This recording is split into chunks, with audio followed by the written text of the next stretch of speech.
Now let's talk about the NFF president Amaju Pinnick. That there are, should I say, 20% of people out there who feel he has done well for Nigerian football in his tenure. I mean, 80% want him out. 80% believe he's a failure. He's done quite worse than previous NFF presidents.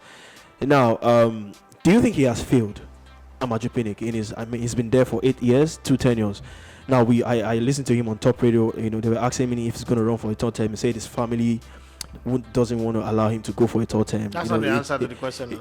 I'm just trying to put more like I want to do it, but my family don't. My family don't want me to do it, exactly. So I mean, some people put family first. They go with the family one. So, but looking at Amaju's tenure, 8 years.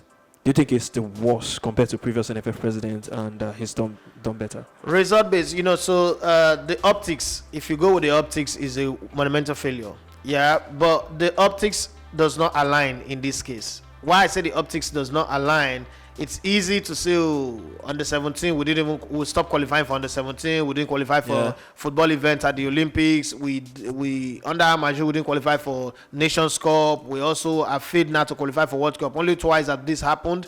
And unfortunately, Guavon's name is mentioned in both times. We didn't qualify for the World Cup, which is very, very strange.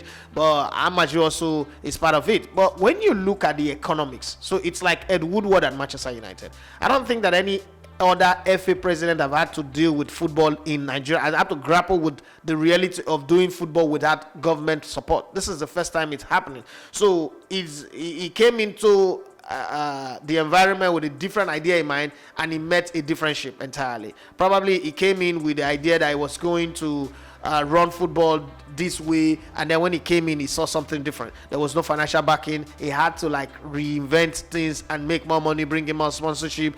We can't take away the credit for the 2018 jersey presentation by Nike. We can't take away Amaju from that. Yeah. We can't take away some of the innovations that he's brought in terms of bringing in sponsors, money into the system.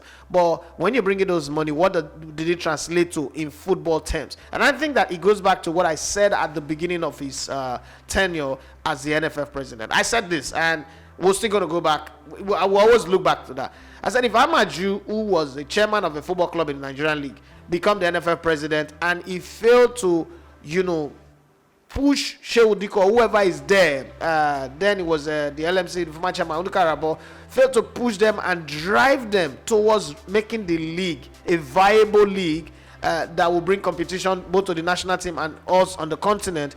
Every other achievement would not count for him. And then if he decide to take this road of, I'm the NFF president, I want to focus on only the national team, he had better win the African Nations Cup back-to-back, qualify for the World Cup, get us to the quarterfinals, and do a whole lot more. Unfortunately, he's not done that. So I'm going to split Amaju into 2 or 3.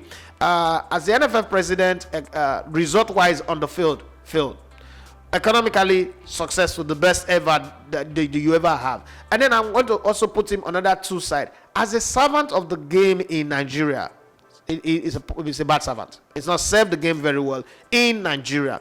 As an ambassador of Nigeria and Nigerian football outside of this country, he is the best we've ever had. That goes as far as Oyo Orok, Amos Adamu, and whoever has gone to the CAF executive level, Nick Binde and the rest of them, and whoever has gone to the FIFA level, he is on top of the line.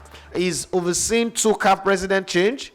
Issa Hayatou stood in front of the moving train of Issa Hayatou and was able to be like the linchpin that put him down. And just when he did that and brought in Ahmad, because we can't take those credit away from him. You can't just discredit him on one side and then forget what the man has been able to do. There's no Nigerian FA president that have been so bold, so vocal, so strong in the kitchen cabinet of CAF and the kitchen cabinet of FIFA. Never has that happened. So you can't take away those credits away from him. You must also put those credits in front of him as, okay, this is what Amaju have done as a person.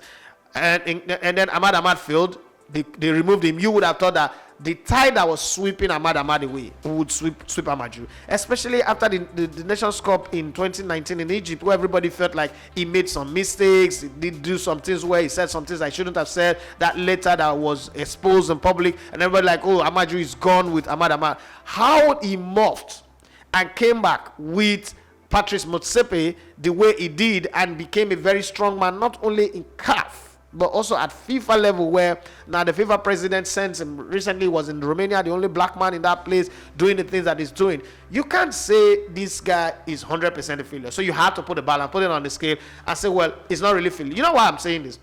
What is Amaju doing well in CAF and in FIFA that makes him so very, very, very important, so relied on, so leaned on, that is not working yet? Could it be that the environment here, something is just wrong with the system here that has not made it possible for anybody, even if you have the best idea, even if you're the most brilliant person, even if you're the most perfect person, that just made it impossible for it to work? That's also something you need to look at, because you can't measure everybody with the same yardstick. Aminu Megari, for instance, during his tenure was getting over 100 million every month from the Goodluck Jonathan government. This one doesn't get money, even when he goes for competition. We saw how 2019 Nations Cup was.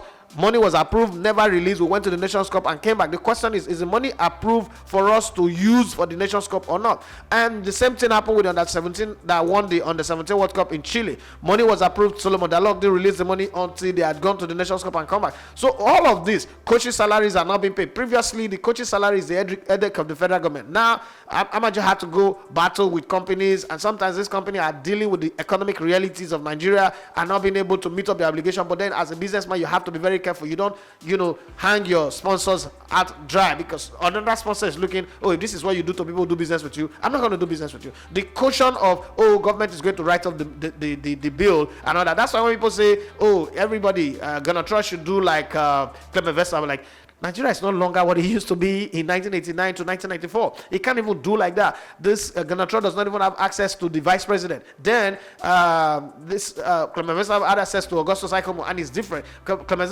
Vesta can camp his team for 3 months. This team cannot be camped for 2 weeks. So there are so many differences that you have to deal with. The landmine that is available here that is fighting against this person is different from what he had to deal with at that time. So all of that put together, you could say football-wise, it failed. But other than that, it's been one of the best FA president we've ever had in terms of running finances, putting ourselves, our image, up there. You would really want to have a Nigerian in the position of power, and he's there. So, all right, brilliantly said there. Amaju Pinnick, as we a lot of people don't want him to go for the third term, but and we wait to see how that will unfold. There are two sides to that third term thing. I always say, the good thing is the government is going to change. And if the government change, but the government is not going to change and automatically Nigeria is going to have money. There's still going to be lack of money like we have right now. Mm-hmm. If the government is going to change, knowing Nigeria the way I know Nigeria, right? Most of these sponsors, if Amaju goes out, most of these sponsors will pull out. Because the next World Cup is 4 years from now in the US. Before the new FA president will come in and settle in with, and almost all the contract you have right now are about being terminated, right? So before the new person will come in, and all the names that they are calling, let's be very, very honest here. Mukhtar, FCT, FA chairman. I'm sorry to say, but that guy is not there. No disrespect to him. Because some guys from Sokoto, because all the people they are calling, it's going to cause a lot of disruption. First off, Shehu Diko's position. We must we must play this chess game in the right way. Kick Amaju out and bring in somebody from the north. Shehu Diko goes out of the LMC. It goes out of the LMC, you're going to bring in somebody who's going to learn the ropes, because there are nobody within the system right now who even understand the dynamics of how the LMC work. So you'll need to bring in somebody from the south who will become the LMC chairman. When you bring in that person, the person had better understand how to do the marketing, the runnings and everything. Yeah, we have Davidson who might just step in to make it very easy sailing for them. But is Davidson really a marketer?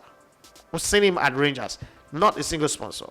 We've seen him do those things. So how is he going to run the LMC? If you didn't run Rangers with money, without taking money from government, all you need was government money. How are you going to run the LMC that does not have government subvention? That's something you should consider. How are you going to run the league, pay referees, pay all these indemnities and the rest of them? That's one major factors you need to look at. In the history of Davidson Owumi, who's my big bros, have you seen him really get involved in contract conversation? It was the MPL chairman one time, and we know how that one ended with total promotion and all that. The pain, the blood that total promotion took out of the Nigerian Football League is still haunting the league till now. So you need to put all that on the plate and tell yourself, this might just happen. But then another school of thought will come out and tell you, hey, even with Amaju there, What's the big deal? What's happening with the league? The league is just neither here nor there. Our teams cannot even go on the continent and do well. Even on the domestic scene, the teams are not doing well. So what's the big deal? Why keeping them just because we want to keep Shehu Diko? Why not, okay, get rid of Amaju and also get rid of Shehu Diko? They say that we will never know if we don't try something else. Right?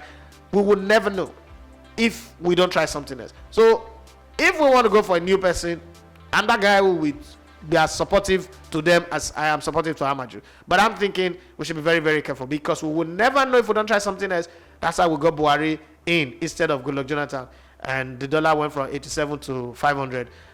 Even if a new government come now, I don't know if it's going to change overnight and go back to 87. Fuel price and diesel price, we know how it looks like right now. Electricity that Fashola said that any sensible government will make available in 6 months. We've been 7 years going to the 8 year now. We know how it is. I'm just saying this is Nigeria. Just the same way we said if Ganatrol goes, the Super Eagles will play well and do everything.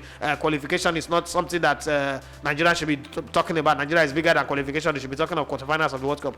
Unfortunately, when the draw was done on the 1st of April for the FIFA World Cup in Qatar, Nigeria was not in the group. We now know that qualification is just as important as playing in the tournament as well. So, and that draw that was done on the 1st of April, unfortunately, was not April Fool. Ghana is in the last group. It's not April Fool. So we should all not think about all of these things, these decisions that we're going to make, and be very, very sure what we're doing. You are listening to Elegbete TV Radio.